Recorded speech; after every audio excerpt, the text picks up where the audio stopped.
What's up, everybody? It's your favorite props, favorite nerd, and today we are looking at the Maas Toys stack. I didn't plan on reviewing this. I didn't plan on buying this. I just had Skullfest over the weekend. I still have Jason Oregon here from Oregon. I'm not supposed to say Oregon. I've learned it's Oregon, but what am I supposed to do? I'm not from that part of the world. And it sounds very Lord of the Rings when I say Oregon. I think it has a nice vibe to it. They might want to think about how they pronounce it, to be honest with you. Rethink it, retool it. Speaking of rethinking things, this was purchased by MP Collector, as he's known on the boards. He attended Skullfest, and then I found this on my shelf. I figured he left it here to review, so I texted him and said, I need your address to send this back after review. He said, that Maas thing is yours now. He said that was a full-on foist. I don't even know what foist is. I tell you, I got some smart friends through all this stuff. I gotta get a thesaurus for these people. If you want it off your shelf, you need to foist it on another. I said, fair enough. So now we're looking at it. There's no accessories per se, as it is an accessory. There are a couple things I want to talk about, but let's talk about the product first. So it's heavy, and I don't have my little scale here anymore. My wife snatched it back for what it's supposed to be used for, which is food. But it is heavy, and it's solid. It's a solid chunk. It does have the engraved piece on the back, 2017 to 2018, so it's an older mold, right? So we don't, I have some questions about this that we'll get into in the final thoughts. And it's fully painted. So the white is not painted. The white is part of the mold. The black is painted and gets a little bit out of the lines on the sides here. Does a bit better on this side, a bit better on this side, a bit better on this side. The silver is painted on the stacks, and then it has black line work that's done on the silver. And then the black is painted on the white. However, I think they went out of the lines a bit and tried to clean it up on this side. And maybe a little bit down here, if you can see. The blue is all painted, and then the black line work is done inside of it. And then there's a dry brushing of both silver and it might all be silver, but there might be a black, a faint black wash in some of the crevices, and then the dry brush silver over top. So for those not in the know, this is from IDW.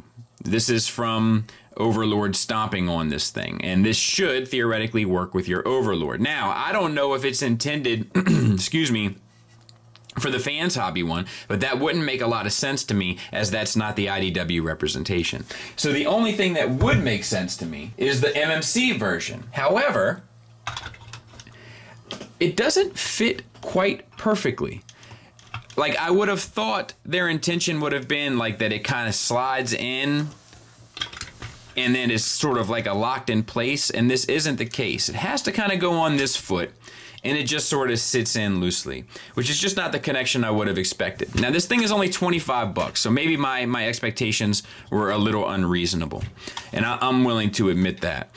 But yeah, it's just, in terms of what it's intended to be used for, it's just kind of, good enough. I'm not sure that anyone with some clay and some paint and some patience and an oven couldn't necessarily replicate this to some extent. That's not to say that there isn't skill involved here. There's a ton of sculpted detail in this thing. I'm just saying it might be worth stretching your wings a bit into your arts and crafts side. Get your Michaels trip on, get your coupons out. I've got to admit though, and I like Michaels. It's my preferred place for arts and crafts, and I have a sentimental connection to Michaels now in a way. That being said, I'm pretty sure that entire establishment operates off the honor system. I never see anybody in there working, and whenever I have a question, it's extremely challenging to find an employee that, one, knows what I'm talking about, or two, isn't framing something that could actually help me. Then I walk to the counter, and I rarely find one person there. If I do find one person there, it's usually just one person, and they got like 3 or 4 registers. Don't get me wrong, love the place. It's my preferred place over Joann's. You know what? Should we just talk about arts and crafts, really?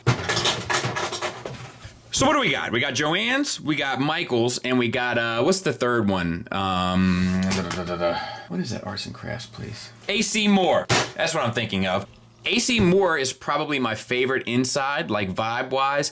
Joann's never seems like it's meant for me. When I go there, I always feel like I bump into a lot of women that have a disproportionate amount of cats than one should have for their home. And I feel like they're not there for the same reasons I'm there. They're there for some sort of companionship or perhaps camaraderie inside of an arts and crafts community, which I totally get, but that's usually not me. And then Michael's, I kind of feel like, is like the nuts and bolts of what you want in an arts and crafts store. It's well laid out. All of the aisles are nicely labeled. You know exactly what's in there. My only issue is I think it operates off the honor system because it's hard to actually purchase something in there because it's difficult to find an employee. So I've just been leaving some dollars and change on the counter. I'm not sure if that's the appropriate way.